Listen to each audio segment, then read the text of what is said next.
Welcome to IMUA's Quick Bites, a micro-learning series featuring subject matter experts in the inland marine industry. I'm Eileen Monreale, Education Training Specialist for IMUA.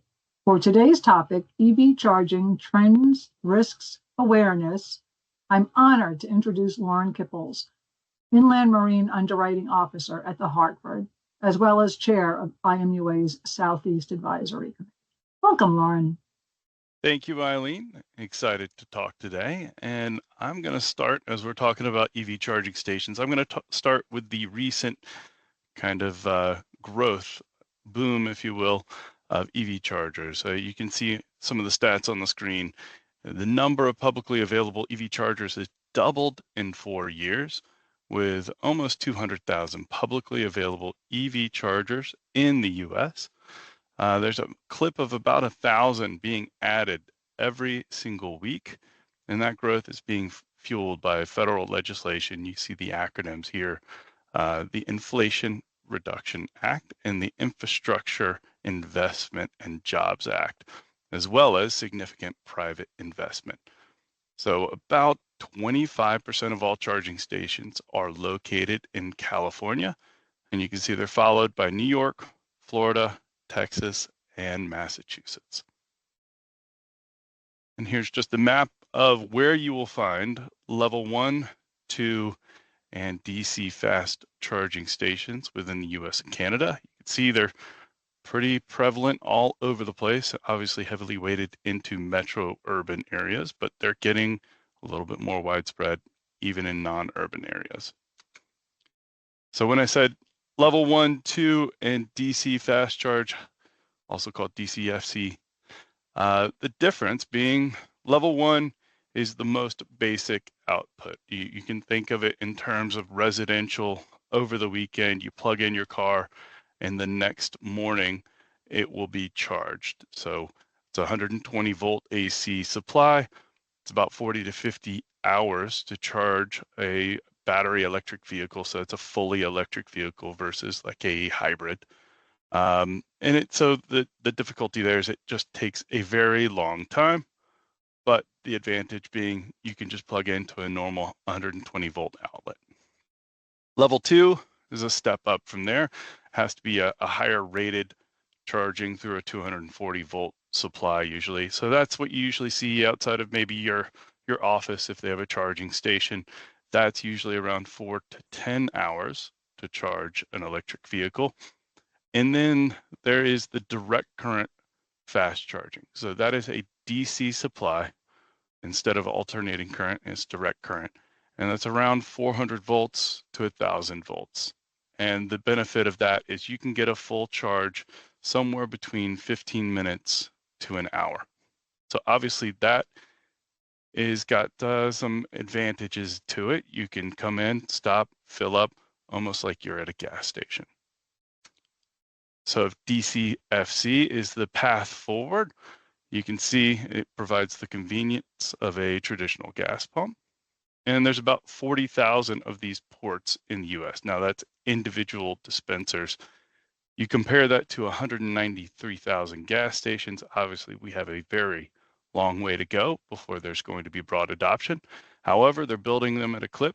As I mentioned before, they're building 1,000 new charging stations a week. About 40% of those are DCFC charging. And you can see private sector is part of that driving change. Investors like Tesla, EVgo, ChargePoint, Blink, Electrify America, and several others. So what does a charging station or a charging pool typically look like? So sometimes we'll colloquially call them charging stations, but the technical term is a charging pool because the charging station is actually the individual unit. We'll see examples of that in the next slide. You can see it's tethered into the electrical grid. Again, as I mentioned before, it's DC power. So that requires there to be an AC-DC conversion, has to be a transformer. There's usually a overcurrent protection to make sure that you don't have any kind of downstream implications if there's too much power delivered to the site. And oftentimes you'll see them paired up with or married with solar arrays or battery energy storage systems in order to try and establish a local microgrid. So for the actual charging station, which we could kind of liken to a gas pump, you can see these all over the place, whether it's grocery stores, strip malls, hotels, even public, your local municipalities have started installing these as well. This is what you typically think of when you think of a electric vehicle charging station. Within the cabinetry is a whole host of electronics. These are very complex machines, as you can imagine. The amount of power that a DCFC charging station has to supply is massive. So there's tons of technology in there to make sure that that transfer happens safely and efficiently. But one of the things we're going to focus on today is the charging cables and connections. So you can see here, there's a few different major types within North America that are used. There is the CHAdeMO.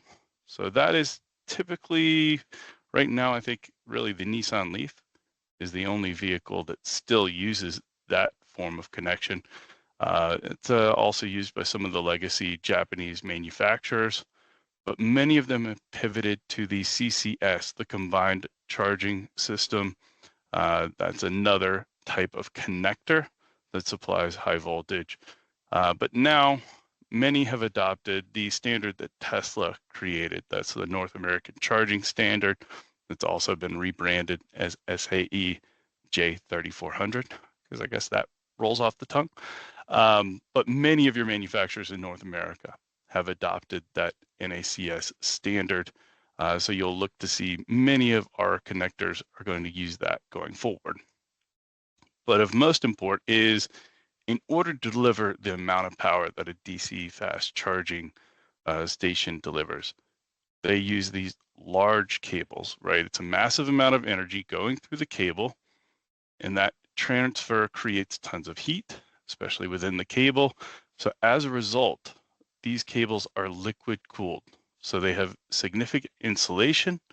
They also have that liquid cooling in it, almost like an antifreeze that cycles through to make sure it doesn't overheat. All of it is electrically shielded, which means that those cables are usually around 1.5 to 2 inches in diameter. So it makes it look like a giant bulky cable. And if you don't know any better, you might think that they are filled with all copper. The reality is, as you saw in that prior cross section, there's only a little bit of copper going through there. So currently there's been a spike. It's come off of its highs of late, but there's been copper spot price somewhere between $4 to $5 per pound. Scrap dealers follow those same commodity pricing. So if you're a thief and you're looking at these big bulky cables, you're thinking they look like hundreds of dollars of copper. But in reality, if you were to cut them off, you then have to take off tons of insulation and shielding and get to what amounts to about $9 to $15 worth of copper in scrap value. But it's not just people who are trying to make a quick buck who are going in and cutting these. Usually you'll find somebody has cut them with a bolt cutter. There are some folks who are just going in, they've got an axe to grind against electric vehicles, whether it's, politically minded, or they believe in, the old petro lifestyle. But we're seeing these affect a multitude of EV charging operators and manufacturers countrywide. So what could this possibly amount to, right? It's just a cable. If somebody cuts it off, surely you just quickly replace it and move on with your life. Yes, you can quickly replace them, but there are real dollars attached to it. So on this example here, you can see an invoice, 4 cables stolen. So we've got connectors and the cables themselves, plus you have labor, not including even downtime. But between parts and labor, you're talking about $50,000 in this example. So you can have some significant loss potential if you think about your typical strip mall or grocery store, the number of charging stations they have, the number of cables that could be cut. That's some large lost dollars.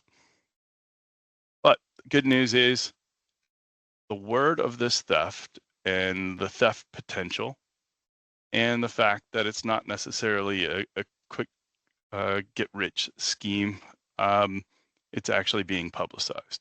And you can see several articles here. I would encourage anybody that's watching this video to go in, Google, just type in, electric vehicle cable theft or vandalism. You will find a whole host of articles.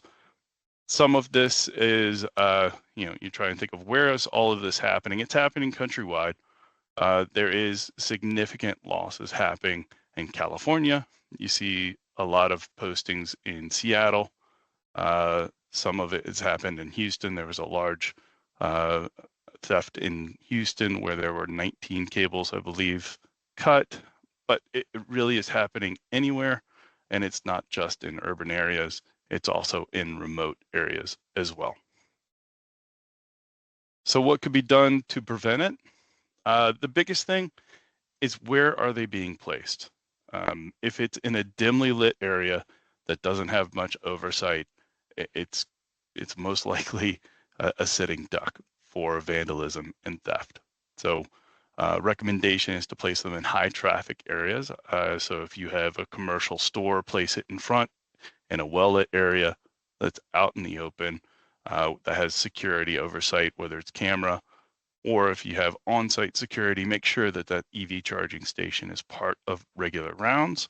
Make sure that they are routinely maintained and inspected so that you know when there's been a vandalism event. Sometimes they have automated reporting when they're down, or they have customer kiosks where you can say, hey, this system's been down for me.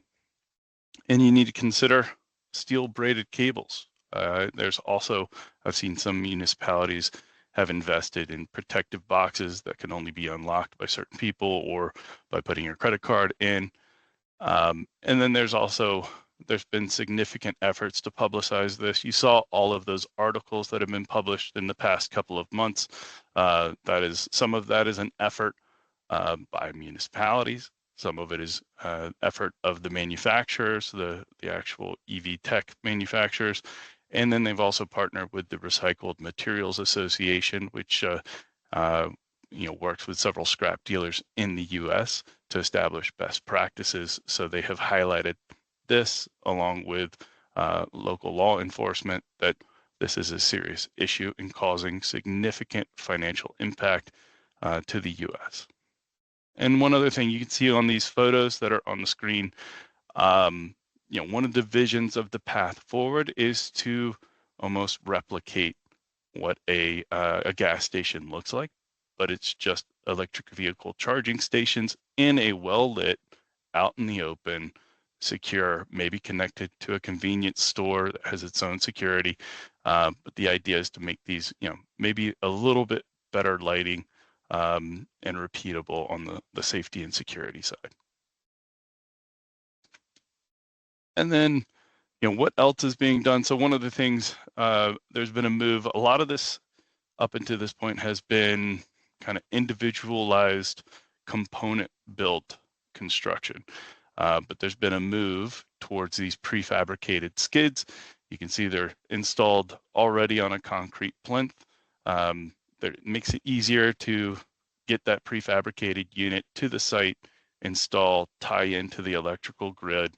So you have to think about, how does this change? Maybe we have a little bit more of an increased transit exposure because you have one single contiguous unit.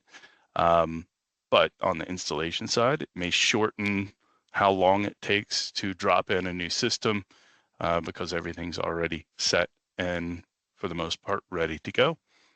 And then you have to think about, what does this mean for switching out individualized components? If everything's coming prefab, is it easy to drop in and out a dispenser unit that's been vandalized? But it remains to be seen exactly the benefits, if they outweigh some of the deficiencies or the increase in hazard in other places. But that's by and large, just wanted to make sure everybody understands the growth in electric vehicles that has happened in recent years. The push towards the DC fast charging units, that technology, because of the convenience and the quick charge nature of it. The larger cables that those DC fast charging units use, and that, the appearance of that being a theft target, an ideal quick money maker. But in reality, there's not much copper in it. So we're trying to dispel the notion that there's anything of value by cutting off those cables, hopefully make everyone aware of that loss potential.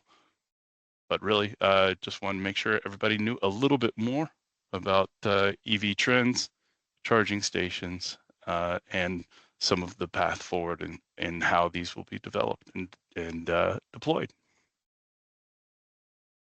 So Eileen. Wow. Well, thank you so much, Lauren. Definitely appreciate your enlightening us and sharing your expertise on this very important emerging topic. I'm happy to share that IMUA just launched a new learning portal with over 150 hours of on-demand education that's available at no cost for IMUA members. Just visit imua.org to continue your learning journey. Until next time, I'm Eileen Monreale with IMUA Quick Bites.